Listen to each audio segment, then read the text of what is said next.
अस्सलाम वालेकुम दोस्तों, इस स्किल में मज़र इकबाल के साथ खुश आमदीद। दोस्तों, सबसे पहले मैं शुक्रिया अदा करना चाहूँगा उन तमाम दोस्तों का जो अपने कमेंट्स के ज़रिए हमारी हौसला अफजाई कर रहे हैं। और कुछ दोस्तों के कमेंट्स आ रहे थे कि हम एसी और डीसी करंट के बारे में डिटेल के साथ जानना चाहते हैं। एक दोस्त हमजा वासी ने काफ़ी इसरार किया, तो आज की हमारी वीडियो इसी टॉपिक पर है। यकीनन हम सभी जानना चाहेंगे कि एसी और डीसी करंट क्या है, इन दोनों में क्या डिफरेंस होता है, क्योंकि हमारे घरों में जो अप्लाइंसेस हम इस्तेमाल कर रहे हैं उनमें बहुत सी ऐसी चीज़ें होती हैं जो कि डीसी पे काम करती हैं और बहुत सी ऐसी अप्लाइंसेस हैं जो कि एसी करंट पे इस्तेमाल होती हैं। तो हमारे जहनों में एक कन्फ्यूजन रहती है कि एसी और डीसी में क्या फ़र्क है। तो आज की वीडियो में हम डिटेल के साथ जानेंगे कि एसी और डीसी करंट क्या है, इन दोनों में क्या डिफरेंस है। इससे पहले अगर आपने अभी तक चैनल को सब्सक्राइब नहीं किया तो सब्सक्राइब करके बेल दबा के ऑल पे क्लिक कर लीजिए, और अगर वीडियो पसंद आए तो लाइक भी कीजिएगा और अपने दोस्तों में भी शेयर कीजिएगा।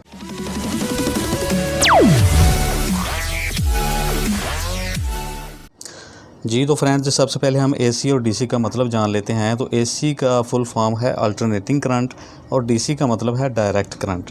और एसी के दो पोल्स होते हैं, फेज़ और न्यूट्रल। इसी तरह डीसी के भी दो पोल्स होते हैं, पॉजिटिव और नेगेटिव। अब सिंबल्स की बात करें तो एसी की सिंबल कुछ इस तरह से होती है और डीसी करंट की सिंबल ये होती है, दो स्मूथ लाइनों की तरह। तो एसी को एसी या अल्टरनेट करंट इसलिए कहते हैं कि ये करंट हर सेकंड में कई बार अपनी हालत को तब्दील करता रहता है। तब्दील कैसे करता है? जैसा कि मैंने एक पावर सप्लाई की वीडियो में बताया था कि एसी के दो पोल्स फेज़ और न्यूट्रल में से फेज़ के अंदर एक ही वक्त में दो तरह की पल्सेस बह रही होती हैं, दो तरह का करंट गुजर रहा होता है, पॉजिटिव और नेगेटिव। और ये पल्सेस एक सेकंड में कई बार अपनी हालत को पॉजिटिव से नेगेटिव और नेगेटिव से पॉजिटिव में चेंज करती रहती हैं। जैसा कि नाम से ही जाहिर है, अल्टरनेटिंग मतलब रद्दो-बदल, बारी बारी तब्दील होने वाला। यानी कि इसकी जो एसी की पल्स होती है वो अप एंड डाउन होती रहती है, मुतअद्दद बार एक सेकंड में इसकी पल्स चेंज होती है, इसलिए इसको एसी करंट कहते हैं। और ये जो पल्स का चेंज होना है, एक सेकंड में जितनी बार ये पल्स चेंज होती है, इसको एसी करंट की फ्रीक्वेंसी कहते हैं। और फ्रीक्वेंसी जो कि हर्ट्ज़ में लिखी या पढ़ी जाती है, ठीक है। और पाकिस्तान में ये जो फ्रीक्वेंसी है एसी करंट की, ये होती है 50 हर्ट्ज़, जबकि कुछ दूसरे ममालिक में ये फ्रीक्वेंसी 60 हर्ट्ज़ होती है। और वोल्टेज का जो स्टैंडर्ड है पाकिस्तान में वो 220 वोल्ट है, जबकि बाज़ ममालिक में 110 वोल्ट का है, ठीक है। तो इस फ्रीक्वेंसी को अगर ऑसिलोस्कोप एक मशीन है जो मेजरमेंट के लिए, उसमें अगर देखा जाए एसी करंट की जो फ्रीक्वेंसी है तो ये हमें इस तरह से नज़र आती है, ठीक है। ये एक साइकिल है, एसी करंट की फ्रीक्वेंसी का ये एक साइकिल है जो कि हमें ऑसिलोस्कोप में नज़र आता है। 50 हर्ट्ज़ की फ्रीक्वेंसी का मतलब क्या है कि मिसाल के तौर पे हम ये एक फ्रेम लेते हैं, इस फ्रेम में इस तरफ टाइम होता है, ठीक है। ये ऑसिलोस्कोप की जो फ्रेम की बात मैं कर रहा हूँ, इस तरफ जो है ये टाइम होता है।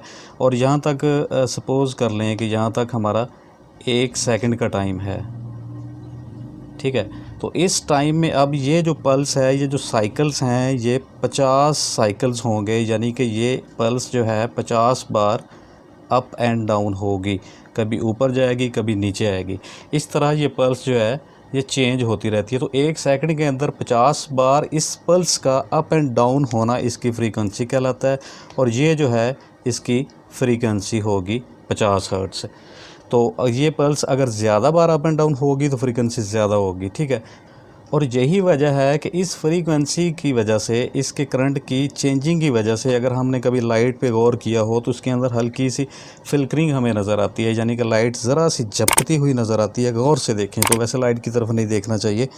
तो अगर इस फ्रीक्वेंसी को कम कर दिया जाए तो वो फ्लिकरिंग भी बढ़ जाती है उसकी, यानी झपकना जो होता है वो ज़्यादा हो जाएगा। अब अगर डीसी करंट की हम बात करें तो डीसी करंट में जो है वो एसी के बरक्स किसी भी किस्म की कोई तब्दीली नहीं होती। इसके दो पोल्स होते हैं, पॉजिटिव और नेगेटिव, और ये बिल्कुल एक स्मूथ वे में बह रही होती है। इसके कोई उतार चढ़ाव इस करंट में नहीं होता डीसी करंट में, इसलिए डीसी करंट की कोई फ्रीक्वेंसी नहीं होती। और अगर डीसी करंट को हम देखें तो इसके अंदर जो करंट हमें नज़र आएगा वो इस तरह दो स्मूथ लाइनों में बहता हुआ नज़र आएगा। और यही लाइंस जो हैं ये डीसी करंट की सिंबल या अलामत होती हैं। तो अब अगर सर्किट में डीसी और एसी करंट का हम मवाजना करें, इसकी डायरेक्शन की बात करें, तो एसी का हम एक सर्किट लेते हैं। ये एसी सोर्स ऑफ वोल्टेज हमने ले लिया, जनरेटर वगैरह या कोई भी ऐसी चीज़। इसके आगे हमने यहाँ पे एक बल्ब लगा दिया। तो अब इसके अंदर जो दो पोल्स हैं, फेज़ और न्यूट्रल, तो अब इसके अंदर जो करंट है वो कुछ इस तरह से बह रही होती है। पहले वेव इस तरफ जाती है, पहले वेव एक तरफ जाएगी, फिर वही वेव दूसरी तरफ वापस जाएगी, नीचे से ऊपर, ऊपर से नीचे मूव होता रहता है, ठीक है। तो इसी तरह अगर हम डीसी करंट को किसी सर्किट में देखें, तो ये हमने डीसी सोर्स लिया, इसके आगे हम एक बल्ब लगा देते हैं,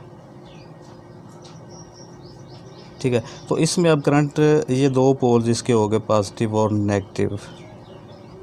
तो इसमें करंट किस तरह बहेगी, तो ये बिल्कुल एक ही डायरेक्शन में बहती रहेगी, इसमें कोई चेंजिंग नहीं होगी, एक ही डायरेक्शन में बहेगी, जबकि ये अपनी डायरेक्शन चेंज करता रहता है, ठीक है। तो अब आप लोगों के जहन में एक सवाल आ रहा होगा कि वापडा की मेन लाइन के ज़रिए जो बिजली हमारे घरों में आ रही होती है 220 वोल्ट, वो एसी ही क्यों आती है, डीसी क्यों नहीं आती, जबकि हमारे घरों में काफ़ी सारे अप्लाइंसेस डीसी पे काम करने वाले होते हैं। बल्कि मोस्टली अप्लाइंसेस जो होती हैं हमारे मोबाइल फ़ोन, कंप्यूटर, लैपटॉप वगैरह, या फिर आजकल कूलिंग फ़ैन भी डीसी पे चलने वाले हैं। तो बजाय इसके कि हम उसको डीसी में कन्वर्ट करके इस्तेमाल करें, डायरेक्ट डीसी क्यों नहीं आती। तो इसकी एक रीज़न है। तो रीज़न ये है कि एसी करंट को ज़्यादा फासले पे एक से दूसरी जगह तारों के ज़रिए मुंतकिल करना आसान होता है, जबकि डीसी करंट को एक से दूसरी जगह मुंतकिल करेंगे तो जैसे जैसे फासला बढ़ता जाएगा, करंट के रास्ते में खलल पैदा होता जाएगा और करंट, डीसी करंट जो है वो ज़ाया होना शुरू हो जाता है। इसलिए हमारी वापडा की जो मेन लाइन है उसमें एक तयशुदा मकदार में, यानी 220 वोल्ट बिजली हमारे घरों तक पहुँचती है। तो जहाँ जहाँ हमें ज़रूरत होती है अपने इलेक्ट्रॉनिक्स आलात के लिए, उसे हम डीसी में कन्वर्ट करके इस्तेमाल करते हैं, और बैटरीज़ वगैरह में भी स्टोर किया जा सकता है डीसी करंट को, ठीक है। और एसी को डीसी में कन्वर्ट करने के लिए जो कंपोनेंट इस्तेमाल होता है इसको डायोड या रेक्टिफायर कहते हैं, ठीक है, डायोड। तो डायोड की सिंबल जो है वो ये होती है, किसी भी डायग्राम में या किसी भी जगह डायोड की ये सिंबल होगी, और इसका ये पॉइंट एनोड होगा और ये पॉइंट इसका कैथोड कहलाता है। दो ही इसके पोल्स होते हैं, ठीक है।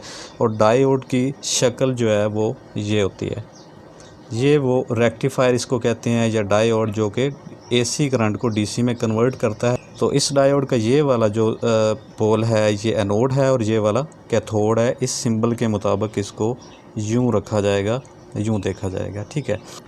तो इस रेक्टिफायर में ये जो सिल्वर पट्टी एक तरफ से नज़र आ रही है हमें, ये पट्टी इसकी कैथोड वाली साइड पे होती है और ये एनोड। तो इसमें कन्वर्टिंग का प्रोसेस कुछ यूँ होता है कि अगर इसके एनोड पे हम एसी करंट देंगे तो इसको कैथोड पे हमें पॉजिटिव करंट मिलेगी, और अगर इसको रिवर्स बाइस पे ऐसे करंट एसी इस तरफ देंगे इसके कैथोड पे, तो हमें एनोड पे नेगेटिव करंट मिलेगी।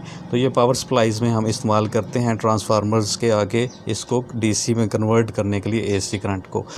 तो ये थी नाज़रीन हमारी आज की वीडियो, जिसमें मेरे ख़्याल में हम तमाम चीज़ें डिस्कस कर चुके हैं एसी और डीसी करंट के बारे में। तो आपकी तमाम तर कन्फ्यूजन क्लियर होगी और तमाम तर कॉन्सेप्ट भी आपको समझ में आ गया होगा कि डीसी और एसी करंट क्या होता है, इनमें क्या डिफरेंस होता है। तो अगर आपको वीडियो अच्छी लगे तो इसको लाइक भी कीजिएगा और अपने दोस्तों में भी शेयर कीजिएगा, और चैनल को अभी तक सब्सक्राइब नहीं किया तो कर लीजिए। मिलते हैं एक नई वीडियो के साथ, तब तक के लिए अल्लाह हाफ़िज़।